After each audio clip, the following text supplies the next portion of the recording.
نحمده ونصلي على رسوله الكريم اما بعد فاعوذ بالله من الشيطان الرجيم بسم الله الرحمن الرحيم رب اشرح لي صدري ويسر لي امري واحلل عقدة من لساني يفقهوا قولي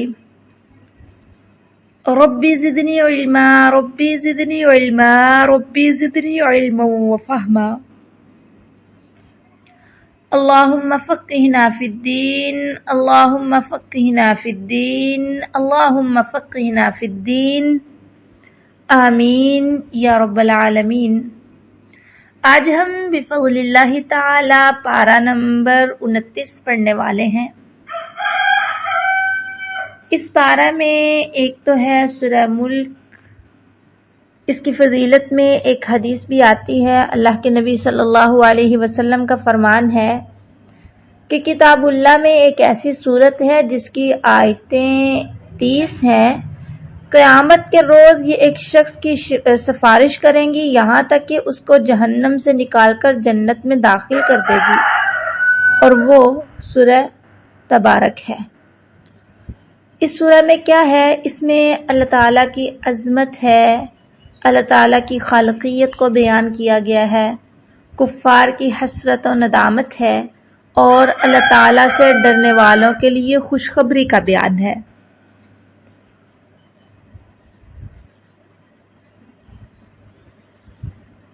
مزید اسی سورہ مبارکہ میں کافروں کو عذاب سے ڈرایا گیا اور مومن اور کافر کی مثال کا بیان ہے۔ پھر قیامت کے بارے میں کافروں کے سوال کا جواب ہے۔ اس کے بعد اسی پارے میں ہے سورہ قلم جو ہے، اس سورہ مبارکہ کی ابتدا قلم سے ہوئی، یعنی لفظ قلم سے ہوئی، تو اسی مناسبت سے اس کا نام القلم ہو گیا۔ اس کو سورہ نون بھی کہا جاتا ہے کیونکہ اس کے بالکل شروع میں حروف تہجی کا ایک حرف نون ہے۔ اس میں ایک تو اللہ کے نبی صلی اللہ علیہ وسلم کے اخلاق کے بارے میں بات کی گئی کہ آپ خلق عظیم کے مالک تھے، اور کافر کے اوصاف کا بیان ہے۔ پھر اہل مکہ اور باغ والوں کی آزمائش کا ذکر ہے، کفار کی خوش فہمی کا جواب ہے، اور اہل نفاق کی سجدے سے محرومی کا بیان ہے، اور آخر میں کفار کا جو غضب تھا، غصہ تھا، اس کا ذکر ہے۔ اس کے بعد اسی پارہ میں ہے سورہ الحاقہ۔ اس سورہ مبارکہ کا یہ نام اس لیے ہے کہ اس سورہ مبارکہ کی ابتدا لفظ الحاقہ سے ہوئی۔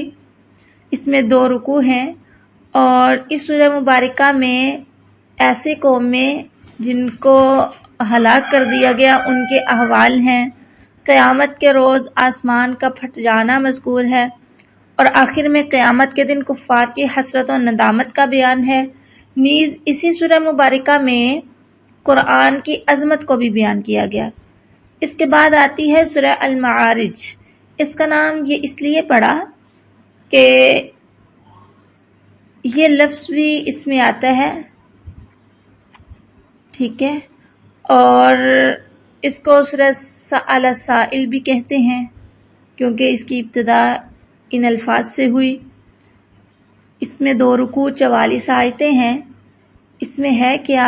اس میں کافروں کے لیے یوم قیامت کا غیر معمولی طویل ہونا بیان کیا گیا، قیامت کے احوال کا تذکرہ ہے، اس کے بعد مومنوں کے اوصاف کا تذکرہ ہے، اور کفار کی جنت سے محرومی کا بیان ہے۔ اس کے بعد دیکھیں تو آتی ہے اسی پارہ میں سورہ نوح۔ سورہ نوح اس کو اس لیے کہا جاتا ہے کہ اس سورہ مبارکہ میں حضرت نوح علیہ السلام کے واقعہ کا بیان ہے، اور اس سورہ مبارکہ میں حضرت نوح علیہ السلام کے واقعہ کے ساتھ ساتھ بتایا گیا کہ انہوں نے بارگاہ الہی میں شکایت کی، اور پھر قوم نوح کا انجام کیا ہوا۔ اس کے بعد ہے اسی پارہ میں سورہ جن۔ اس صورت میں جنات کا قرآن کریم سن کر اس کی حقانیت پر ایمان لانے کا تذکرہ ہے، اور اپنی قوم کو دعوت و ایمان دینے کا ذکر ہے۔ اسی مناسبت سے اس کا نام سورہ جن پڑ گیا۔ اور اس کے بعد بات کریں کہ اس میں ہے کیا، تو اس سورہ مبارکہ میں جنوں کا قرآن سن کر ایمان لانے کا بیان ہے، جنوں کے فرقوں اور ایمان کے دنیاوی فوائد کا بیان ہے، مساجد میں غیر اللہ کو پکارنے کی ممانعت ہے، اللہ کے علاوہ کسی کو قیامت کے مقررہ وقت کا علم نہیں، اس بات کا تذکرہ ہے۔ اس کے بعد اسی پارہ میں ہے سورہ مزمل۔ سورہ مزمل جو ہے اس میں 2 رکوع ہیں اور اسی طرح اس کا یہ نام کیوں پڑا، کیونکہ اس سورہ مبارکہ کا آغاز ہوتا ہے یا ایھا المزمل سے، ٹھیک ہے۔ تو اس میں کیا ہے، اس سورہ مبارکہ میں وحی الہی کی عظمت کا بیان ہے، قیام اللیل کی تاثیر اور برکت کا بیان ہے، اور ایک ایسے دن کا تذکرہ ہے جو بچوں کو بوڑھا کر دینے والا ہے، یعنی قیامت، ٹھیک ہے۔ اور نیز اس میں مشرکین مکہ کی بے رخی اور آپ صلی اللہ علیہ وسلم کی شان میں توہین و گستاخی کا ذکر ہے، اور ساتھ میں آپ کو تسلی بھی دی گئی اور صبر کی تلقین بھی کی گئی۔ اس کے بعد ہے سورہ مدثر۔ اس سورہ مبارکہ میں اللہ تعالیٰ نے آپ صلی اللہ علیہ وسلم کو یا ایھا المدثر کہہ کر مخاطب کیا، اسی لیے اس سورہ مبارکہ کا نام المدثر ہو گیا، ٹھیک ہے۔ تو اس میں 2 رکوع ہے۔ اس سورہ مبارکہ میں کیا ہے، ایک تو اس سورہ مبارکہ میں اللہ تعالیٰ نے اپنے نبی صلی اللہ علیہ وسلم کو رسالت کی کچھ ذمہ داریاں پوری کرنے کا حکم دیا، ٹھیک ہے۔ پھر لوگوں کو آخرت کے بارے میں خبردار کرنے کی تاکید کی اور کفران نعمت کا انجام بیان کیا۔ اہل جنت کے سوال کرنے پر اہل دوزخ کا جواب ذکر ہے۔ اس کے بعد ہے اسی پارے میں سورہ قیامہ۔ سورہ قیامہ اس کو اس لیے کہا جاتا ہے کہ اس میں قیامت کے احوال کا ذکر ہے، اور اس کی پہلی ہی آیت میں اللہ تعالیٰ نے قیامت کی قسم کھائی، ٹھیک ہے۔ اس سورہ مبارکہ میں کیا ہے، اس میں اللہ تعالیٰ کی قدرت کاملہ کا ذکر ہے اور آخرت سے غفلت کا بیان ہے، اور انسان کی حقیقت اور انجام کا تذکرہ ہے۔ اس کے بعد اسی پارہ میں ہے سورہ دہر، جس کو سورہ الانسان بھی کہا جاتا ہے، کیونکہ اس میں دہر اور انسانی تخلیق کا ذکر ہے۔ اور یہ جو سورت دہر ہے اس کے 2 رکوع اور 31 آیتیں ہیں، ٹھیک ہے۔ اور اس سورہ مبارکہ میں کیا ہے، اس سورہ مبارکہ میں انسان کی تخلیق، نیک لوگوں کے اوصاف اور جنت کی نعمتوں کا تذکرہ ہے، نیز ذکر الہی کی تاکید بھی اس سورہ مبارکہ میں ہے۔ اس کے بعد اسی پارے کی ہے سورہ المرسلات۔ اس سورت کی ابتدا المرسلات لفظ سے ہوئی، جس کے معنی ہے چلنے والی ہواؤں کے، اسی مناسبت سے اس کا نام المرسلات پڑ گیا۔ اور اس میں 2 رکوع ہیں، 50 آیتیں ہیں۔ اس میں کیا ہے، اس میں قرآن پاک کی باقی صورتوں کی طرح جو کہ مکی صورتیں ہیں، جن میں عقیدہ توحید، آخرت اور عقیدہ موت کے بعد دوبارہ جی اٹھنا جیسے مضامین ہیں، یعنی قیامت کے احوال کا اس میں تذکرہ ہے، تخلیق انسانی میں جو قدرت الہیہ کی نشانیاں ہیں ان کا تذکرہ ہے، منکرین کا انجام ہے، پرہیزگاروں کا حال ہے۔ یہ تو تھا خلاصہ ان صورتوں کا جو کہ پارہ نمبر 29 میں ہیں۔ ابھی انشاءاللہ ہم اس کی کچھ آیات کو لے کر چلیں گے۔ دیکھیں سورہ قلم آیت نمبر 2 میں دیکھیں، مشرکین مکہ کا کہنا تھا کہ اللہ کے نبی صلی اللہ علیہ وسلم مجنون ہیں، آپ پاگل ہیں، دیوانے ہیں۔ تو اللہ تعالیٰ نے قسمیں کھا کر کہا کہ ما انت بنعمت ربک بمجنون، آپ اپنی رب کی نعمت کے ساتھ مجنون، پاگل، دیوانے نہیں ہیں۔ وَإِنَّ لَكَ لَأَجْرًا غَيْرَ مَمْنُونٍ، آپ کے لیے تو اجر ہے بغیر حساب کے۔ وَإِنَّكَ لَعَلَىٰ خُلُقٍ عَظِيمٍ، آپ تو خلق عظیم کے مالک ہیں۔ دیکھیں اخلاق جو ہے نا، یہ بہت بڑی دولت ہے۔ یہ ایک ایسی چیز ہے کہ جس کے مقصد کے لیے رسول اللہ صلی اللہ علیہ وسلم کو بھیجا گیا۔ آپ صلی اللہ علیہ وسلم نے فرمایا انما بعثت لأتمم، یعنی مجھے اس لیے بھیجا گیا کہ میں اخلاق کو پورا کروں، اخلاق کے جو مکارم ہیں ان کو پورا کروں۔ اللہ کے نبی صلی اللہ علیہ وسلم کا اخلاق کیسا تھا، اگر ہم واقعات پڑھیں، احادیث کا مطالعہ کریں تو ہمیں پتہ چلتا ہے کہ اللہ کے نبی صلی اللہ علیہ وسلم کا اخلاق بہت بہترین تھا۔ جبھی تو لوگ آپ کا اخلاق دیکھ کر آپ صلی اللہ علیہ وسلم کی دعوت کو قبول کرتے، توحید کی طرف آتے، توحید کی دعوت کو قبول کرتے۔ اس کافر کا واقعہ تو آپ نے سنا ہوگا جس کو مسجد نبوی کے ستون کے ساتھ باندھ دیا گیا۔ اللہ کے نبی صلی اللہ علیہ وسلم اس کے پاس آتے، روز وہ ایک ہی بات کہتا کہ نام محمد جو ہے یہ مجھے دنیا کے سب ناموں سے زیادہ برا لگتا ہے، اور آپ کے ساتھ ہی آپ کا شہر بھی ہر چیز سے زیادہ برا لگتا ہے۔ لیکن اللہ کے نبی صلی اللہ علیہ وسلم تحمل کا مظاہرہ کرتے، بردباری کا مظاہرہ کرتے، آگے سے کوئی جواب نہ دیتے۔ وہ کافر بڑی باتیں کرتا، آخر 3 دن کے بعد اس کو چھوڑ دیا گیا کہ چلو ٹھیک ہے چلے جاؤ آپ۔ گیا، تھوڑی دیر دور جا کے اس نے سوچا سمجھا کہ اتنا عظیم اخلاق کس کا ہو سکتا ہے، ظاہر ہے ایک نبی کا ہو سکتا ہے۔ وہ واپس آئے، انہوں نے کلمہ پڑھ کے دعوت توحید کو قبول کر لیا۔ اور ایسے ہمیں ہزاروں واقعات ملتے ہیں جو اللہ کے نبی صلی اللہ علیہ وسلم کے اخلاق پر دلالت کرتے ہیں، جو بتاتے ہیں کہ نبی صلی اللہ علیہ وسلم کا کردار کیسا تھا، آپ کا حسن اخلاق کیسا تھا۔ یہاں پر بھی اللہ تعالیٰ اپنے نبی صلی اللہ علیہ وسلم کو مخاطب کرتے ہوئے کہتے ہیں کہ وَإِنَّكَ لَعَلَىٰ خُلُقٍ عَظِيمٍ، کہ آپ خلق عظیم کے مالک ہیں۔ پیچھے بھی ہم نے ایک جگہ پہ پڑھا تھا نا، اللہ تعالیٰ فرماتے ہیں کہ آپ نرم دل ہیں، اسی لیے تو لوگ آپ کے آس پاس ہیں، اگر آپ سخت ہوتے تو یہ آپ سے منتشر ہو جاتے، آپ سے دور چلے جاتے۔ یعنی ایک داعی، ایک مبلغ کے لیے لازم ہے کہ وہ اپنے اخلاق کو اچھا کرے تاکہ لوگ اس کی پکار پر لبیک کہیں، لوگ اس کی باتوں پر ایمان لائیں، لوگ اس کی قدر کریں۔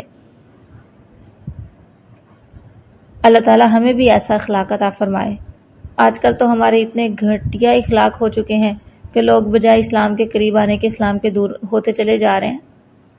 کسی کہنے والے نے خوب کہا تھا، اے امت محمدیہ اپنے اخلاق ایسے بناؤ کہ لوگ دیکھنے والے کہیں کہ امت ایسی ہے تو نبی کیسا ہوگا۔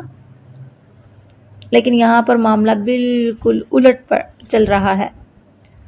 اس کے بعد اللہ رب العزت نے باغ والوں کا تذکرہ کیا۔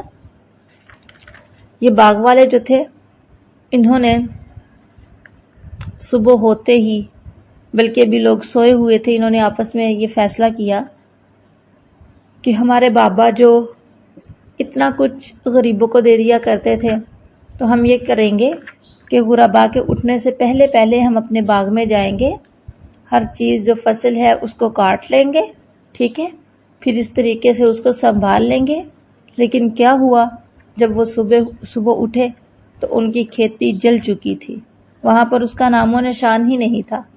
تو اللہ تعالیٰ کے راستے میں خرچ کرنا یہ بہت عظیم کام ہے، اور جو لوگ اللہ تعالیٰ کے راستے میں خرچ نہیں کرتے، اپنے ہاتھ کو بند کر کے رکھتے ہیں، پھر ان کے مالوں کے ساتھ یہی حال ہوتا ہے، پڑے پڑے سڑ جاتے ہیں، پڑے پڑے خراب ہو جاتے ہیں، پڑے پڑے یوں ہو جاتے ہیں کہ جیسے یہاں پہ کچھ تھا ہی نہیں۔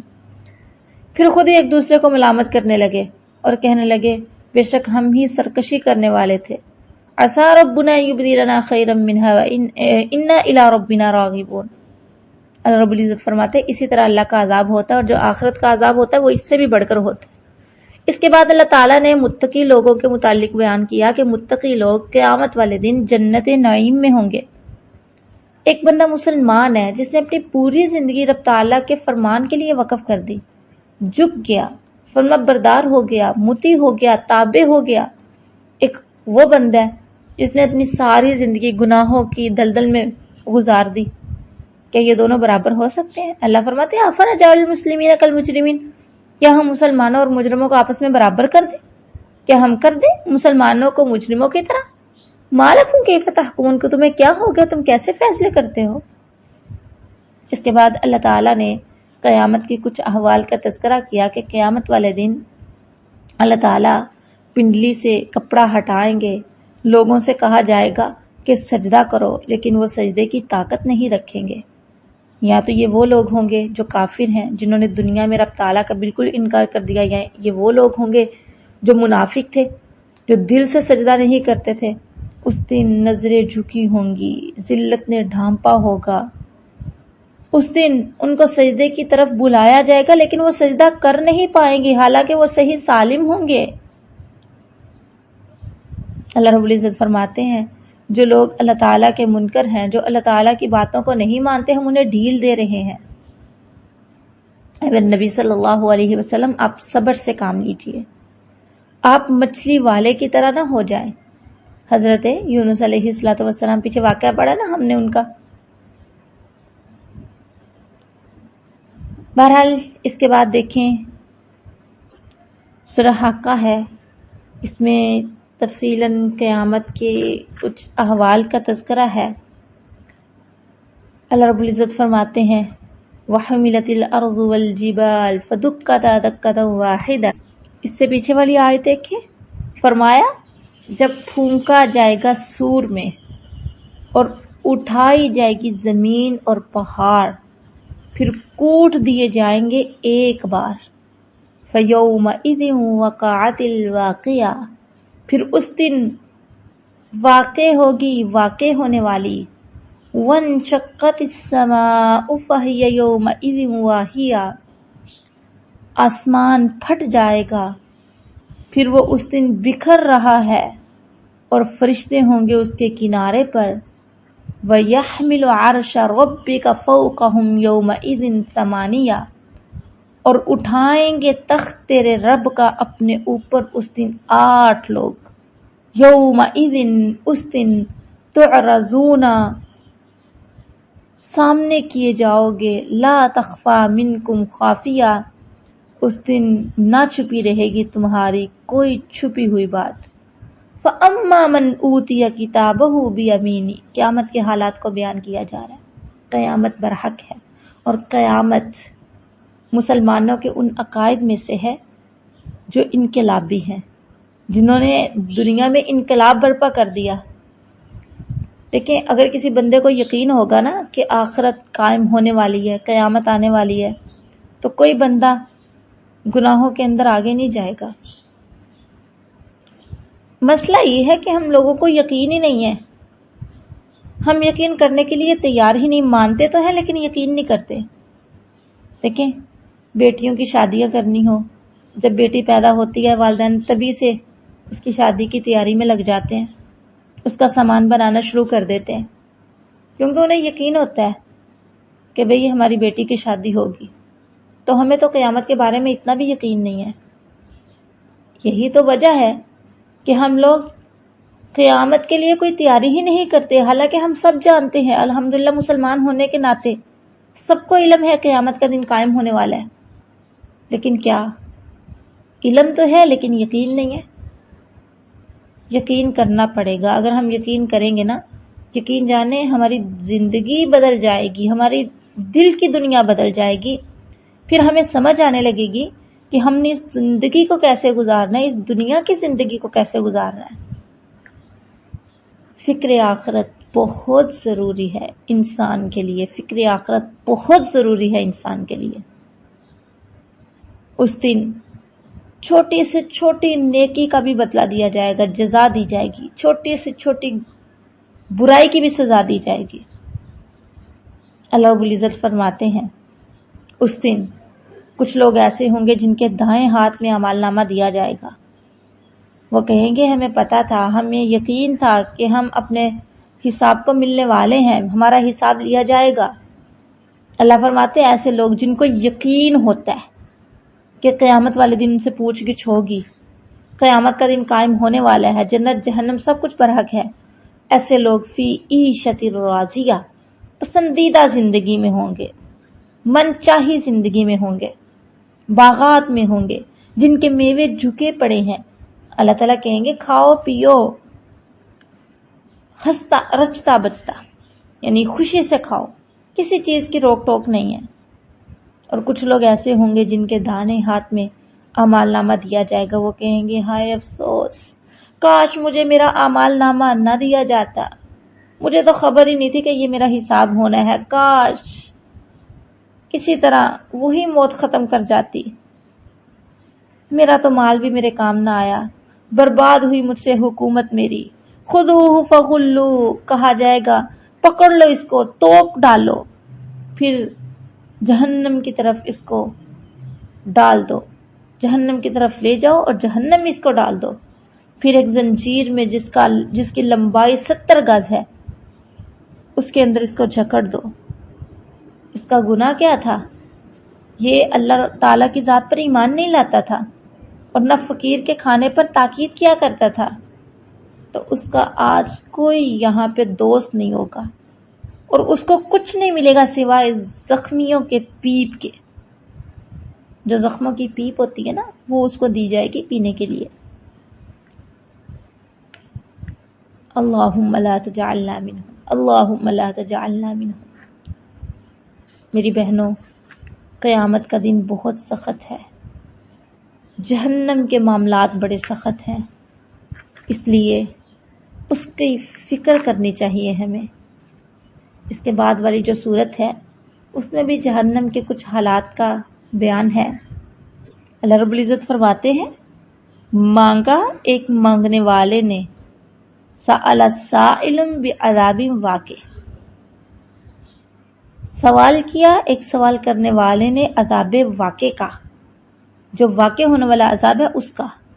اللہ فرماتے للکافرین لیس لہ دافع، کافروں کے لیے کوئی اس کو ہٹانے والا نہیں ہوگا اللہ کی طرف سے. وہ دن کیسا دن ہوگا، اس دن چڑھیں گے فرشتے اور روح، اور اس دن کی مقدار کتنی ہوگی؟ 50,000 برس. 50,000 برس کا ایک دن ہوگا. فاصبر صبرا جمیلا انہم یرونہ بعیدا ونراہ قریبا. لوگ سمجھتے ہیں قیامت بہت دور ہے، ہم بھی یہی سمجھتے ہیں نا، لیکن قیامت تو بہت قریب ہے. قیامت والے دن حال کیا ہوگا؟ یوم تکون السماء کالمہل، جس دن آسمان کیسے ہو جائے گا؟ پگھلا ہوا تانبا ہوتا ہے نا، بالکل اس طرح. وتکون الجبال کالعہن، پہاڑ جیسے روئی ہوتی ہے، ٹھیک ہے، رنگی ہوئی، اس کی طرح ہو جائیں گے. اس دن کوئی قریبی دوست بھی کسی کے کام نہیں آ سکے گا، کوئی قریبی دوست بھی کسی قریبی دوست کو نہیں پوچھے گا. اس دن مجرم یہ چاہے گا کہ کاش وہ عذاب سے بچنے کے لیے ہر چیز فدیے میں دے دے، اپنی اولاد کو فدیے میں دے دے، اپنی بیوی کو فدیے میں دے دے، اپنے بھائی کو دے دے، اپنے گھرانے کو جس میں وہ رہتا ہے ہر چیز کو فدیے میں دے دے، لیکن اس سے نجات حاصل کر لے. اللہ فرماتے اس دن نجات نہیں ملے گی. اس دن تپتی ہوئی آگ ہوگی، ایسی آگ جو کلیجوں کو کھینچ لانے والی ہے.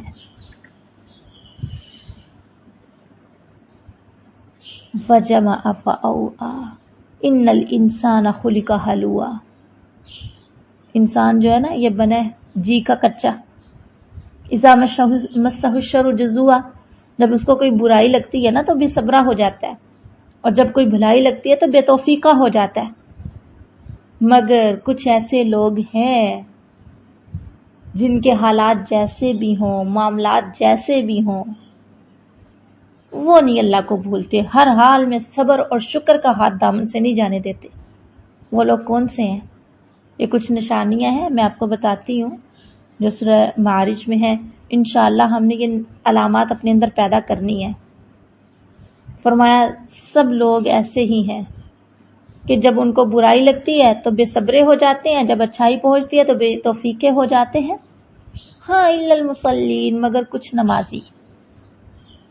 کون سے نمازی؟ وہ جو اپنی نماز پر قائم ہے، نماز پڑھتے ہیں، نماز قائم کرتے ہیں. وہ جن کے مال میں حصہ مقرر ہے مانگنے والے اور نہ مانگنے والوں کے لیے، جن کو پتہ ہے کہ میرے مال میں فلاں فلاں کا حصہ ہے، یہ نہیں بس اپنے پیٹ پہ ہاتھ دھر کے بیٹھے رہے. وہ جو انصاف کے دن پر یقین رکھتے ہیں. دیکھیں کہ ہم ایسے نمازی ہیں جن کا انصاف کے دن پہ یقین ہے. یہ تو ہماری آخرت کی تیاری بتائے گی نا ہمیں کتنا کوئی یقین ہے. اور وہ لوگ جو اپنے رب کے عذاب سے ڈرتے ہیں.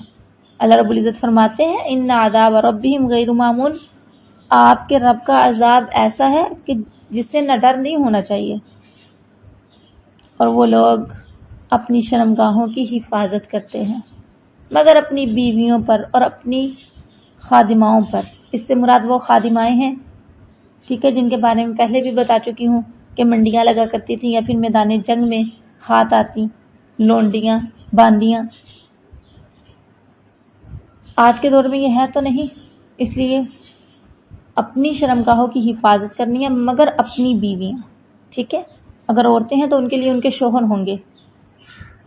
شوہروں کے حوالے سے اگر آدمی ہے تو بیویوں کے حوالے سے ان کو ملامت نہیں کیا جائے گا، ٹھیک ہے. یہاں پر یہ اپنی شہوت جو ہے، شہوت کی جگہ جو ہے یہاں پر یہ استعمال کر سکتے ہیں. علماء نے لکھا ہے کہ یہاں پر صرف ایک چیز کہی گئی کہ بیویاں، ٹھیک ہے؟ تو جو لوگ اپنے ہاتھ سے اپنی شہوت کو پورا کرتے ہیں تو یہ حرام ہے۔ بہرحال اللہ تعالیٰ ہمیں سمجھنے کی توفیق عطا فرمائے۔ اس کے بعد اللہ تعالیٰ فرماتے ہیں فَمَنِ ابْتَغَىٰ وَرَاءَ ذَٰلِكَ فَأُولَٰئِكَ هُمُ الْعَادُونَ، یعنی بیویوں کو چھوڑ کے جو کوئی اور رستہ اختیار کرے گا۔ اور یہاں پر ایک بات اور بھی یاد رہے کہ بیویوں کے پاس بھی وہاں سے جانا ہے جہاں سے اللہ تعالیٰ نے جانے کا حکم دیا ہے۔ اگر کوئی بیویوں کی دبر سے جمع کرتا ہے تو یہ بہت بڑا گناہ ہے، ٹھیک ہے؟ تو یہ جو آیت ہے، آیت نمبر 31 فَمَنِ ابْتَغَىٰ وَرَاءَ ذَٰلِكَ فَأُولَٰئِكَ هُمُ الْعَادُونَ، اس میں یہ بھی شامل ہے بیویوں کی دبر میں جانا، یا اس کے علاوہ اپنے ہاتھ سے اپنی خواہش کو پوری کرنا۔ اس کے بعد اللہ رب العزت فرماتے ہیں وَالَّذِينَ هُمْ لِأَمَانَاتِهِمْ وَعَهْدِهِمْ رَاعُونَ، وہ لوگ اپنی امانتوں اور اپنے قول کو نبھاتے ہیں، ٹھیک ہے، پورا کرنے والے ہوتے ہیں، حفاظت کرنے والے ہوتے ہیں۔ یہاں امانت اور عہد، امانت سے مراد، ٹھیک ہے، صرف اس میں مالی ہی امانت نہیں آئے گی جو کسی نے آپ کے پاس رکھ دی ہو، بلکہ اس میں سب ایمانتیں ہیں جن میں کوتاہی کرنا خیانت ہے، جیسے اس میں حقوق اللہ ہے، نماز، روزہ، حج، زکوٰۃ، سب کچھ داخل ہے، اور حقوق العباد بھی اس میں ہے، ٹھیک ہے۔ کچھ حقوق العباد ہیں جو انسان پر امانت ہوتے ہیں، ان کا ادا کرنا فرض ہوتا ہے، ان میں کوتاہی کرنا خیانت ہوتا ہے۔ اسی طرح وعہدہم راعون، اس میں تمام وعدے آگے جو ہم نے اللہ تعالیٰ سے کیے یا جو ہم نے انسانوں سے کیے۔ اس کے بعد اللہ رب العزت فرماتے ہیں والذین ہم بشہاداتہم قائمون، شہادات، اس یہاں پر لفظ جمع کا لے کر آئے، اس میں اشارہ پایا جاتا ہے کہ شہادت کی بہت سی قسمیں ہیں اور ہر قسم شہادت کو قائم رکھنا واجب ہے، ہر قسم کی شہادت کو قائم رکھنا واجب ہے۔ اس میں شہادت ایمان آ گئی، شہادت توحید، رسالت، سب کچھ آ گیا۔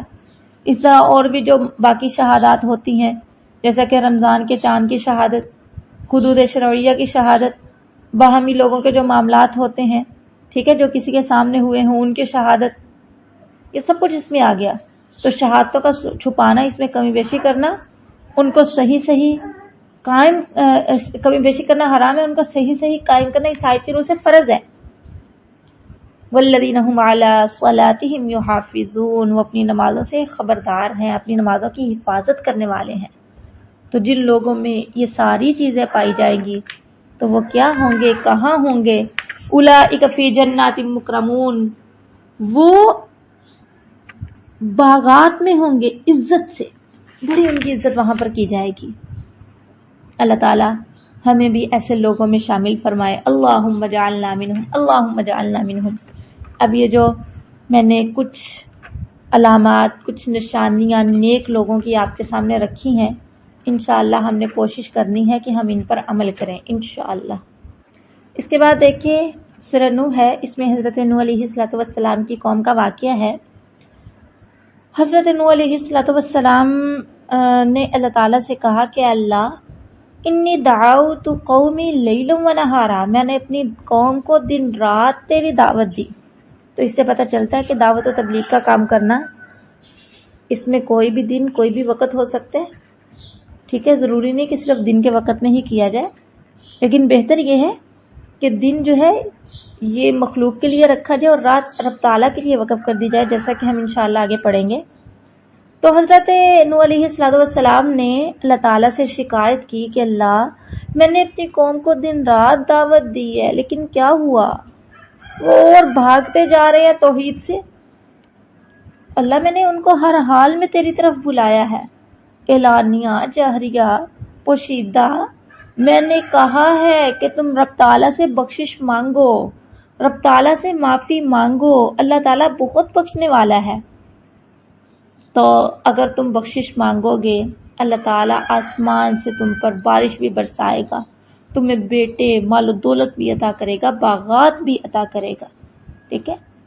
دیکھیں استغفار جو ہے اس میں ہر مشکل کا حل ہے۔ اگر آپ چاہتے ہیں نا آپ پہ اللہ تعالیٰ کی نعمتوں کی فراوانی ہو تو پھر کیا کرنا ہے، کثرت کے ساتھ استغفار کرنا ہے، استغفر اللہ، کثرت کے ساتھ، کیونکہ بہت سارے ایسی اچھائیاں ہوتی ہیں، بہت ساری ایسی اچھی چیزیں ہوتی ہیں جو ہمارے حق میں اچھی ہوتی ہیں لیکن ہمارے گناہوں کی وجہ سے رکی ہوتی ہیں، ٹھیک ہے؟ تو جب انسان استغفار کرتا ہے، گناہوں سے معافی مانگتا ہے، تو اللہ تعالیٰ پھر وہ بھلائیاں ہم پر نازل کر دیتے ہیں۔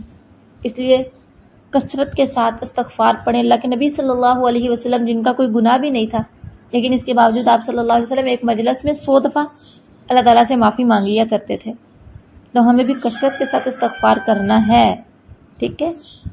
اور یہ کثرت کے ساتھ استغفار جو ہے، اس کے نتائج بہت اچھے نکلیں گے۔ ایک اللہ کے نیک ولی، ان کے پاس ایک آدمی آیا، وہ قحط سالی کا عرض کرنے لگا کہ قحط سالی ہے، کوئی آیا اولاد کی شکایت کرنے لگا، اولاد نہیں ہے، کوئی آیا غربت کی شکایت کرنے لگا۔ اس طرح مختلف لوگ آئے، انہوں نے اپنی اپنی پریشانیاں بتائیں اور انہوں نے ایک ہی حل بتایا، استغفر اللہ پڑھو، استغفار کرو۔ شاگرد پاس بیٹھا ہوا تھا، اس نے کہا لوگ مختلف آئے لیکن آپ نے حل ایک ہی بتایا کہ استغفار کرو۔ تو انہوں نے پھر یہی چیز بتائی کہ استغفار جو ہے، اس کے ساتھ اللہ تعالیٰ نعمتوں کی فراوانی کرتے ہیں، اس میں ہر چیز کا حل موجود ہے، ٹھیک ہے؟ اس کے بعد اللہ تعالیٰ، حضرت نوح علیہ السلام نے اللہ تعالیٰ سے یہ دعا کی کہ اللہ میری قوم کو، اب ظاہر سی بات ہے یہ ایمان تو لانے والی نہیں ہے، تو مجھے اور میرے والدین کو اور جو بھی مومن داخل ہیں آپ ان کو معاف کر دیں اور ظالموں کو نہ چھوڑیں۔ اس کے بعد ہے سورۃ جن، تو اس میں جنوں کا واقعہ ہے کہ انہوں نے اللہ کے نبی صلی اللہ علیہ وسلم کو قرآن پڑھتے ہوئے سنا اور ایمان لے آئے، ٹھیک ہے؟ جنات کی حقیقت ہے، ٹھیک ہے؟ جنات بھی اللہ تعالیٰ کی مخلوقات میں سے ہیں، ٹھیک ہے؟ ان کی بھی اجسام ہے، ان کی بھی روح ہے، ٹھیک ہے؟ انسان کی طرح عقل و شعور والے ہیں، مگر لوگوں سے مخفی ہیں، لوگوں کو نظر نہیں آتے، اسی لیے ان کا نام جن رکھا گیا، ٹھیک ہے؟ اصل میں جن کے لفظی معنی ہے پوشیدہ کے، تو ان کی تخلیق جو ہے وہ آگ سے ہوئی، جیسے انسان کی تخلیق جو ہے مٹی سے ہوئی۔ تو انسان کی طرح ان میں بھی نر مادہ یعنی مرد و عورت ہیں، اور اللہ تعالیٰ نے جو اپنی عبادت کا مقصد بیان کیا نا، جو اللہ تعالیٰ نے بتایا کہ میری عبادت کن کا مقصد ہے، جنوں اور انسانوں، یعنی جس طرح انسانوں پر شرعی احکامات ہیں اس طرح جنوں پر بھی شرعی احکامات ہیں۔ اللہ تعالیٰ نے ان دونوں کی ہدایت کے لیے اپنے انبیاء کا سلسلہ جاری کیا، وَمَا خَلَقْتُ الْجِنَّ وَالْإِنسَ إِلَّا لِيَعْبُدُونِ۔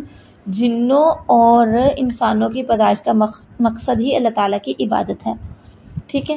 تو اس میں وحی کے ذریعے سے اللہ تعالیٰ کے نبی صلی اللہ علیہ وسلم کو بتایا جا رہا ہے کہ جنات نے قرآن سنا ہے۔ ایک لمبا واقعہ حدیث کی کتابوں میں مذکور ہے۔ بہرحال ان آیات نے بھی ہمیں یہ چیز بتائی کہ جنوں کی ایک جماعت تھی، انہوں نے جب قرآن سنا تو انہوں نے کہا یہ تو قرآن عجبہ ہے، ٹھیک ہے؟ یہ تو ایسی کتاب ہے جو رہنمائی کرتی ہے ہدایت کی طرف، ہم تو اس پر ایمان لائیں گے، ہم تو اپنے رب کے ساتھ کسی کو شریک نہیں ٹھہرائیں گے۔ جنات نے قرآن سنا اور قرآن سن کے ایمان لے آئے اللہ تعالیٰ کی ذات پر۔ اس کے بعد اللہ رب العزت فرماتے ہیں وَأَنَّ الْمَسَاجِدَ لِلَّهِ فَلَا تَدْعُوا مَعَ اللَّهِ أَحَدًا، کہ مساجد کو کس لیے بنایا گیا؟ اللہ کی ذات کے لیے، اور اس میں اللہ تعالیٰ کے ساتھ کسی اور کو شریک نہیں ٹھہرانا چاہیے۔ ہم لوگ مساجد میں کیا کچھ نہیں کرتے، ہاں؟ آپ کو بھی اس چیز کا اندازہ ہوگا۔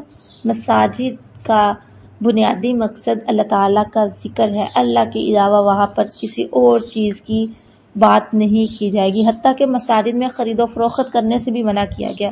اور آج کل کیا ہوتا ہے کہ لوگ مساجد میں اعلان کرواتے ہیں فلاں نے دکان نہیں کھولی ہے، فلاں کپڑے بیچنے کے لیے آیا، فلاں یہ کرنے کے لیے آیا، فلاں یہ کرنے کے لیے آیا، یہ سبھی چیزیں ناجائز ہیں۔ اس کے بعد کچھ ایسے عقائد کا تذکرہ ہے کہ اگر ہم وہ عقائد کو اپنا لیں، ہم یہ چیزیں اپنے دماغ میں بٹھا لیں تو یقین جانیں ہماری 90% پریشانیاں ختم ہو جائیں۔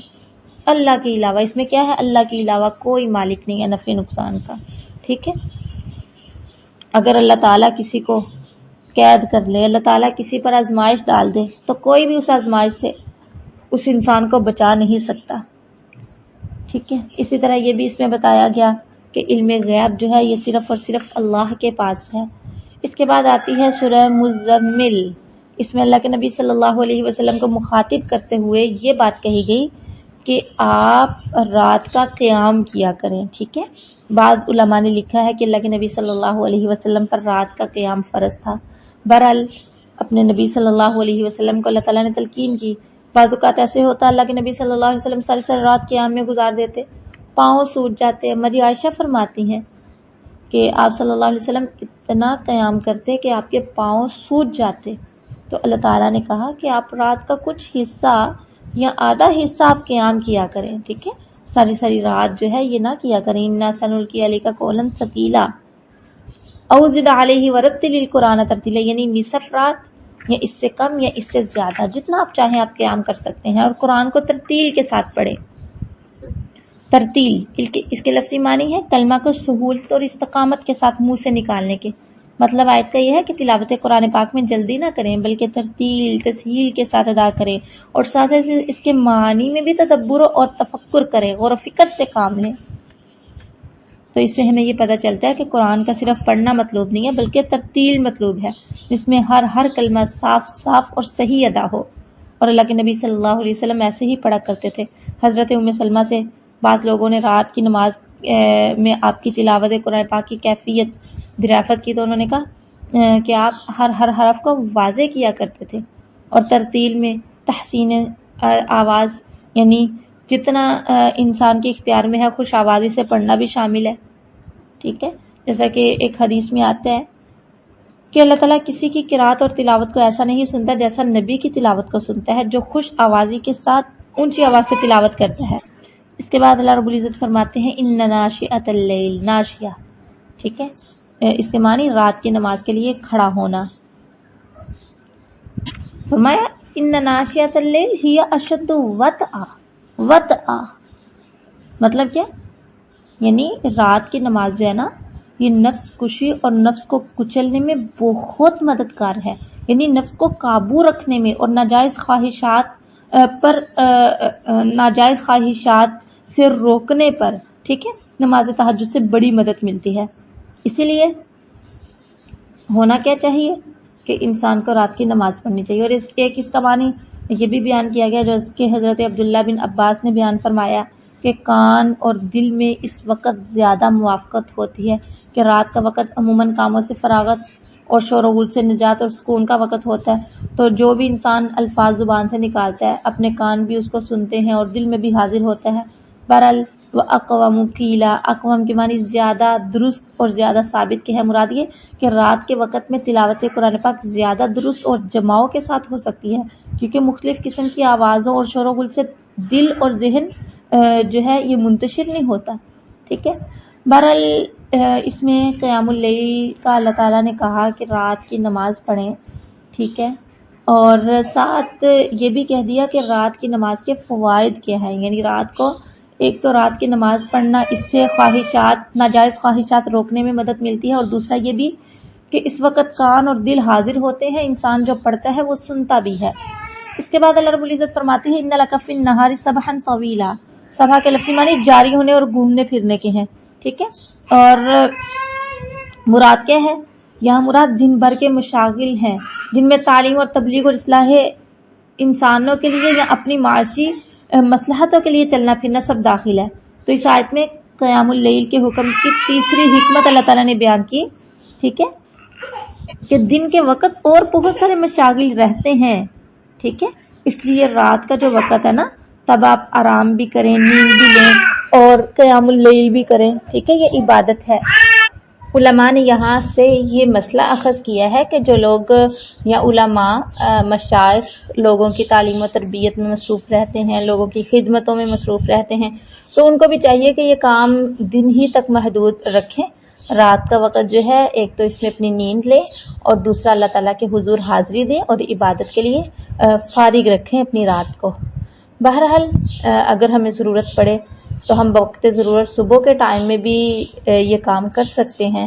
ٹھیک ہے، اور اسی طرح اگر ہمیں ضرورت پڑے تو ہم رات میں بھی تبلیغ کا کام کر سکتے ہیں. یعنی اگر ضرورت پڑے تو دن کے وقت میں بھی ہم پوری توجہ اللہ کو دے سکتے ہیں اور اللہ تعالیٰ کی عبادت کر سکتے ہیں. اور اسی طرح جیسے ہم دن کے ٹائم اللہ کو پوری توجہ دے سکتے ہیں، بالکل اسی طرح رات کے وقت اگر ضرورت پڑے تو ہم تعلیم و تبلیغ کا کام کر سکتے ہیں رات کے ٹائم میں. اس کے بعد اللہ رب العزت فرماتے ہیں وَاذْكُرْ رَبَّكَ وَاذْكُرِ اسْمَ رَبِّكَ وَتَبَتَّلْ إِلَيْهِ تَبْتِيلًا۔ تبتیلا کے لفظی معنی مخلوق سے منقطع ہو کر خالق کی عبادت میں لگ جانے کے۔ تو یہاں پر اللہ تعالیٰ نے اپنے نبی صلی اللہ علیہ وسلم کو مخاطب کر کے کہا، اگرچہ تمام امت اس میں ہے کہ اپنے رب کا نام لیجئے، وَتَبَتَّلْ إِلَيْهِ تَبْتِيلًا، ٹھیک ہے، اور مخلوق سے ہٹ کے اللہ تعالیٰ کو پورے کا پورا ٹائم دیجئے، پوری توجہ اللہ تعالیٰ کی طرف کر لیجئے، یعنی اس میں کسی اور چیز کی طرف توجہ نہ ہو، ٹھیک ہے، اللہ تعالیٰ کی عبادت میں لگ جائیں، غیر اللہ کو شریک نہ ٹھہرائیں، خالصتاً اللہ تعالیٰ کے لیے عبادت کریں، یہ تمام چیزیں اس میں ہیں۔ بہرحال اللہ تعالیٰ سے دعا ہے کہ اللہ تعالیٰ ہمیں یہ سب کام کرنے کی توفیق عطا فرمائے۔ اس کے بعد دیکھیں اللہ رب العزت فرماتے ہیں کہ جس رب کے متعلق آپ سے کہا گیا کہ اس کا نام لیں اور ہر چیز چھوڑ چھاڑ کے اس کی طرف پوری توجہ دیں، وہ رب مشرق اور مغرب کا رب ہے، اس کے علاوہ کوئی الہ نہیں ہے، فاتخذہ وکیلا، اس لیے اسی کو اپنا کام بنانے والا پکڑے۔ تو اس آیت نے اس طرف اشارہ کر دیا کہ تمام ضروریات انتہا سے لے کر ابتدا تک، ابتدا سے لے کر انتہا تک، یہ سارا کچھ، ساری ضروریات پوری کرنے والا کون ہے؟ جو رب المشرق والمغرب ہے، ٹھیک ہے، اس لیے توکل اور بھروسہ کرنے کے قابل بھی وہی ذات ہو سکتی ہے، ٹھیک ہے، اس پر بھروسہ کرنے والا کبھی محروم نہیں ہو سکتا۔ اللہ فرماتے ہیں وَمَن يَتَوَكَّلْ عَلَى اللَّهِ فَهُوَ حَسْبُهُ، جو اللہ پر بھروسہ کرتا ہے اللہ اس کو کافی ہو جاتا ہے۔ توکل کس کو کہتے ہیں؟ اللہ پر توکل اور بھروسے کے معنی یہ نہیں کہ انسان کچھ کمائے نہ، ٹھیک ہے، کوئی اسباب وغیرہ استعمال نہ کرے، بلکہ اللہ پر بھروسے کے معنی یہ ہے کہ انسان اللہ تعالیٰ نے جو قوت دی ہے، جو توانائی دی ہے، جو اسباب دیے ہیں، ان کو پورا استعمال کرے اور اس کے بعد ہر کام اللہ کے سپرد کر دے اور بے فکر ہو جائے، ٹھیک ہے۔ اس کے بعد اللہ تعالیٰ نے اپنے نبی صلی اللہ علیہ وسلم کو مخاطب کرتے ہوئے کہا کہ یہ جو لوگ کہہ رہے ہیں نا، بس ان کی باتوں پہ صبر کیجیے۔ اس کے بعد ہے سورہ المدثر۔ اللہ رب العزت فرماتے ہیں ذرنی ومن خلقت وحیدا وجعلت له مالا ممدودا وبنین شہودا ومہدت له تمہیدا ثم یطمع ان ازید کلا انہ کان لآیاتنا عنیدا۔ ان آیات میں اللہ رب العزت نے ولید بن مغیرہ کے بارے میں بات کی۔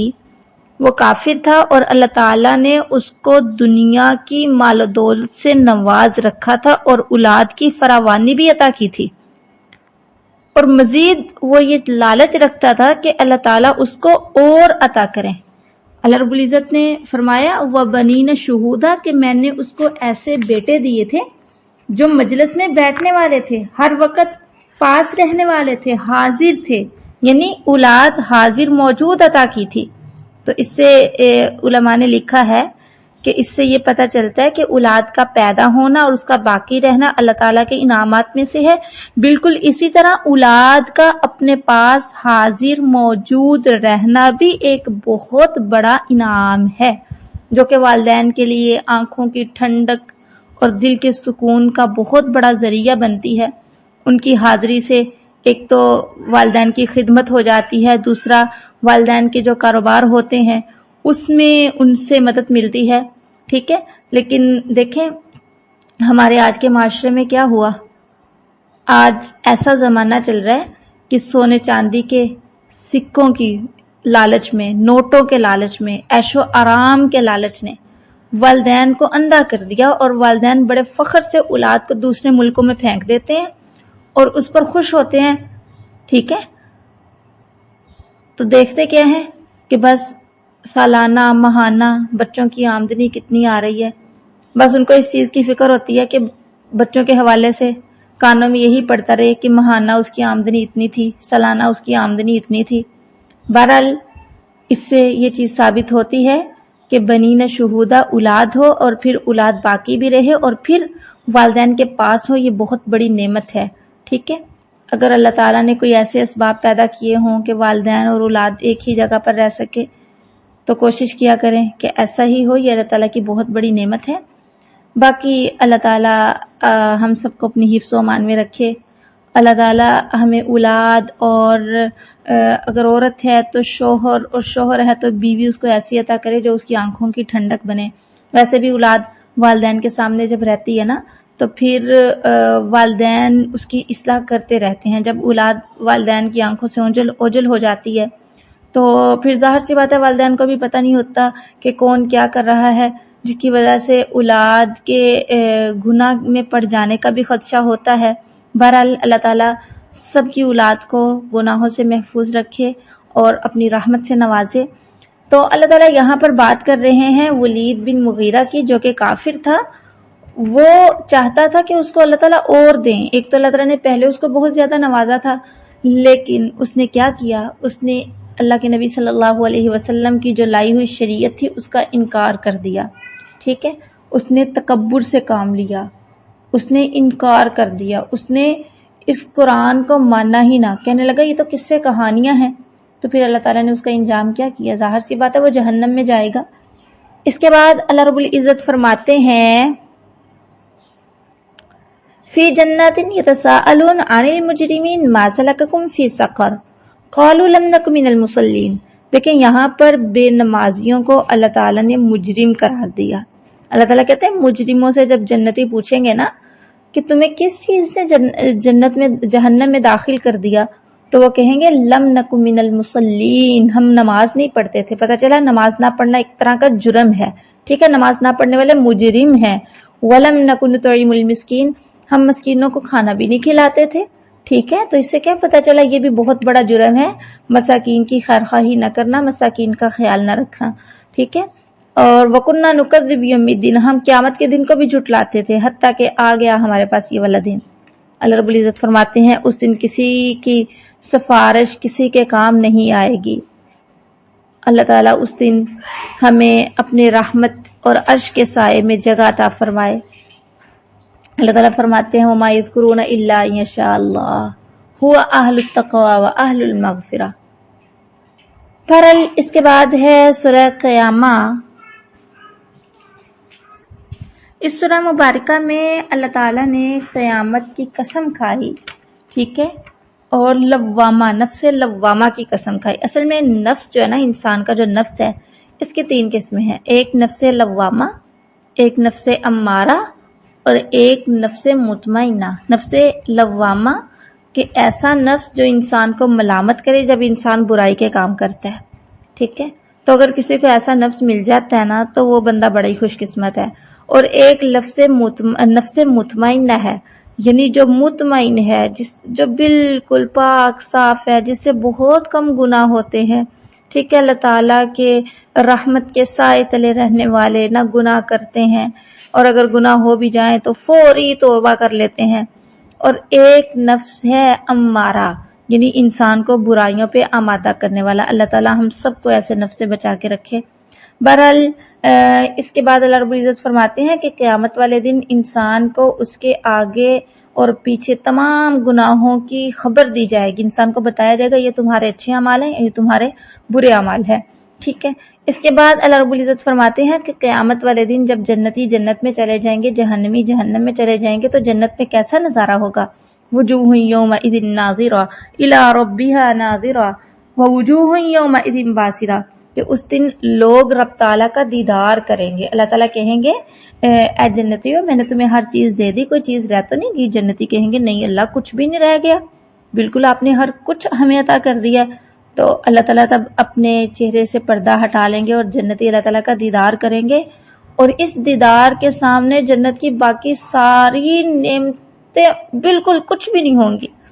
تو یہاں پر بھی اللہ تعالیٰ نے اسی چیز کا ذکر کیا کہ جنتی جنت میں رب تعالیٰ کا دیدار کریں گے، رب تعالیٰ کو دیکھیں گے. اور یہ اہل سنت والجماعت کا عقیدہ ہے، سب علماء اور فقہا کا اجماع ہے اس بات پہ کہ اللہ تعالیٰ کو ہم انشاءاللہ اللہ تعالیٰ ہمیں ایسے لوگوں میں شامل فرمائے، اللہ تعالیٰ کا دیدار ہوگا جنتی لوگوں کو. اس کے بعد سورہ دہر ہے. ٹھیک ہے، اس میں اللہ رب العزت جنت کے کچھ حالات بیان فرماتے ہیں کہ وہاں اللہ کے نیک بندوں کو پینے کے لیے شرابن طہورا دیا جائے گا.